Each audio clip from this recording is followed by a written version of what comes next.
Sir Pinnelli Ramakrishna ఆయన ఈవీఎంలను ధ్వంసం చేస్తూ ఉన్న ఒక వీడియో వైరల్ అవుతుంది. అది యాహ్! ఇప్పుడు రీసెంట్‌గా బయటికి రావడం అంటే ఎలక్షన్స్‌కి తర్వాత ఎప్పుడు రాలేదు. లేట్‌గా రావడం మీద చాలా మందికి అనుమానాలొస్తున్నాయి. అసలెందుకు ఇప్పుడు విడుదలయ్యిందంటారు? దీనికి కారణం ఏందంటే సీసీటీవీ ఫుటేజ్‌ని దాచిపెట్టారు. పోలీసులు సరిగ్గా దీని మీద ఎంక్వైరీలు చేయలేదు. అంటే కొన్ని చోట్ల పోలీసులు వైసీపీతో కుమ్మక్కయ్యారు, కొన్ని చోట్ల తెలుగుదేశంతో కుమ్మక్కయ్యారు. అది కనిపిస్తుంది. సో, ఇప్పుడు సిట్ వేశారు. సిట్ వేసిన తర్వాత వాళ్ళకి అర్థమైందేమో సిట్ కూడా ఏం చెప్పిందంటే, చాలా చోట్ల సీసీటీవీ ఫుటేజ్ కలెక్ట్ చేయలేదు. కలెక్ట్ చేసినా దాన్ని పరిశీలించి వాళ్ళ మీద చర్యలు తీసుకోలేదు అని చెప్పింది. అలాగే దాదాపు 13, 1400 మంది మీద కేసులు పెట్టాల్సి ఉన్నా కూడా అంతమంది మీద పెట్టలేదు. ఏదో కొంతమంది పెట్టారు, కొంతమంది మీద నోటీసులు ఇచ్చి వదిలేశారు. 41A నోటీసులు అనేది సిట్ నిన్న 150 పేజీల నివేదికలో చెప్పింది. సో, ఇక్కడ అందుకనే ఇది ఇప్పుడు నాకు తెలిసి ఇది తెలుగుదేశం వాళ్ళకి దొరికినట్టుంది. సిట్‌కి దొరికితే వాళ్ళు బయట పెట్టరు. సో, తెలుగుదేశం వాళ్ళు మరి ఎలా సంపాదించారనేది తెలీదు. బట్ వాళ్ళు చాలా బాగా సంపాదించారని చెప్పొచ్చు, అప్రిషియేట్ చేయొచ్చు. ఎందుకంటే యాక్టివ్గా ఉన్నారు. నిజానికి తెలుగుదేశం నుంచి కూడా ఇలాంటివి జరిగాయి, కానీ వైసీపీ వాళ్ళు అంత యాక్టివ్గా ఉన్నట్టుగా కనిపించట్లేదు.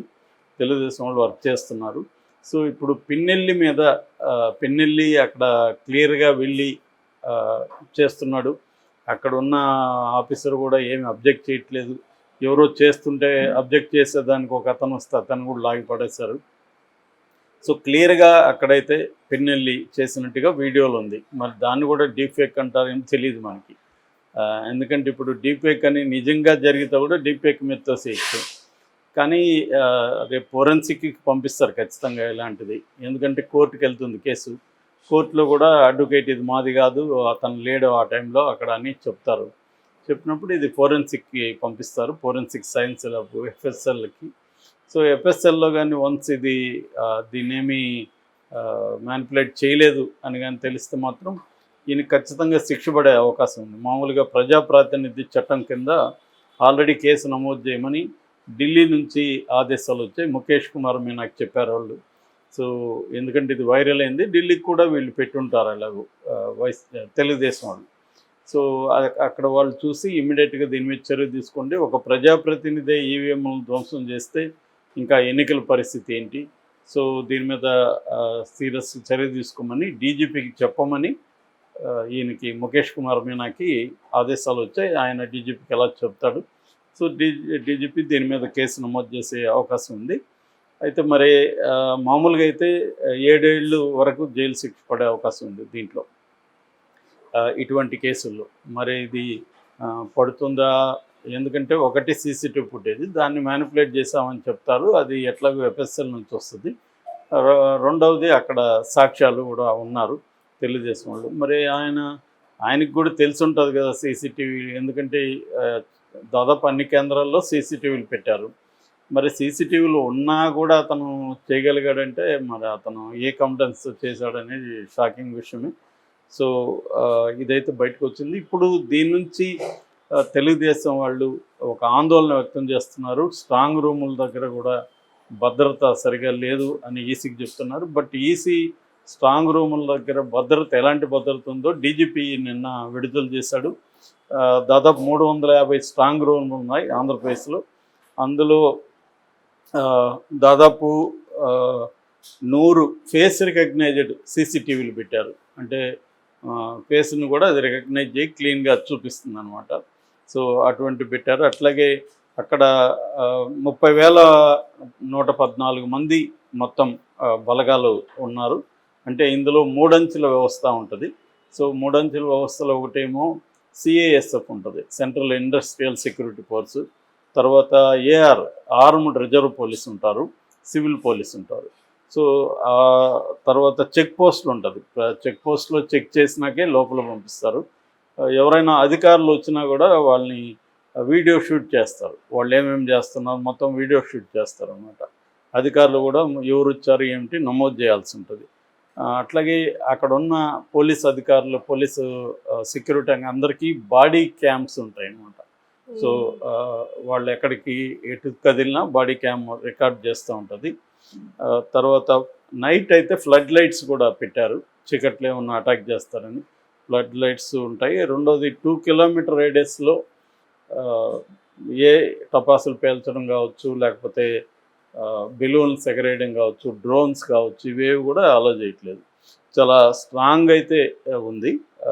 దాని తర్వాత వీటిని కౌంటింగ్ కేంద్రాలకి తరలిస్తారు. కౌంటింగ్ కేంద్రాలు ఇప్పటివరకు అయితే 33 ఉన్నాయి. వాటిని పెంచమని తెలుగుదేశం అడుగుతుంది, 33 సరిపోదని. పెంచే ఆలోచనలో కూడా ఈసీ ఉన్నట్టుగా తెలుస్తుంది.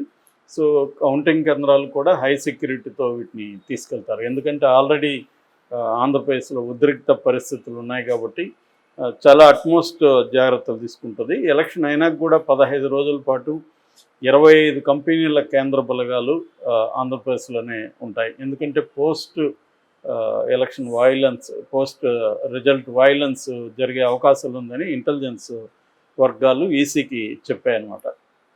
ఎందుకంటే ఖచ్చితంగా ఒక కారణం ఏంటంటే దీంట్లో ఈసారి విపరీతంగా డబ్బులు ఖర్చు పెట్టారు అభ్యర్థులు. సో ఆ ఓడిపోయిన వాళ్ళకి చాలా ఫ్రస్ట్రేషన్, కోపం ఉంటుంది.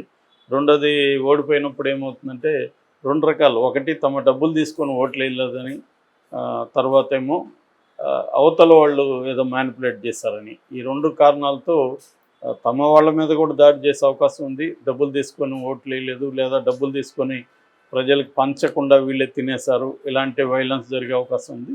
రెండోది, ప్రత్యర్థి గెలిచిన వాళ్ళు ఓడిన వాళ్ళ మీద వైలెన్స్ చేసే అవకాశం ఉంది. ఎందుకంటే గెలిచిన వాళ్ళదే వాళ్ళ ప్రభుత్వం వస్తుంది కాబట్టి ఓడిన వాళ్ళు గతంలో వాళ్ళ మీద ఏమన్నా దౌర్జన్యాలు చేస్తుంటే దానంతా ఇప్పుడు తీర్చుకుంటారు వాళ్ళు.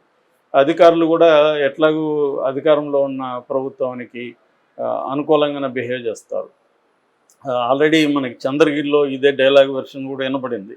పులవర్తి నాని భార్య ఇదే మాట చెప్పింది పోలీస్ స్టేషన్కి ఎదురు.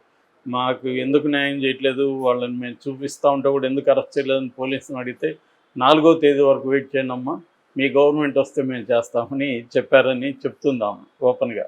అంటే క్లియర్గా ఏంటంటే అధికారంలో ఏ ప్రభుత్వం ఉన్నా కూడా ఎక్కడైనా, ఆంధ్రప్రదేశ్ అనే కాదు దేశంలో ఎక్కడైనా కూడా పోలీసులు ఏంటంటే వాళ్ళకి అనుకూలంగా ప్రవర్తిస్తారు. రేపొద్దున వాళ్ళు తమకు ఎక్కడ పనిష్మెంట్ ఇస్తారో, తమను ఎక్కడ పనికిమాలిన ఏరియాలకి ట్రాన్స్ఫర్లు చేస్తారు, లేకపోతే ఏమన్నా ఇబ్బంది పెడతారు అన్న భయం పోలీసులకు ఉంటుంది. అందుకని జనరల్గా ఆల్ సిస్టమ్స్ కూడా పొలిటికల్ సిస్టమ్ కంట్రోల్లో పనిచేస్తుంటాయి.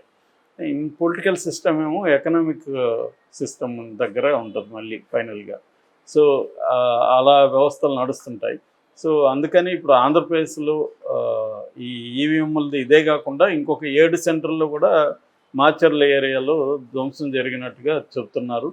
ఇంతకుముందు మనకి బ్యాలెట్ ఉండేటప్పుడు కూడా ఇవి జరిగేవి, ఎత్తుకొని వెళ్ళిపోయారు, తర్వాత ఇంకు పోసేసేవాళ్ళు, ఇలాంటివి అప్పుడు కూడా జరిగేది. నిజానికి అప్పుడుతో పోలీసు తగ్గినాయి ఇప్పుడు. ఎందుకంటే ఒకటి సీసీటీవీలు ఉండడం, తర్వాత సెక్యూరిటీ అది పెంచడం, ఇవన్నీ జరిగాయి.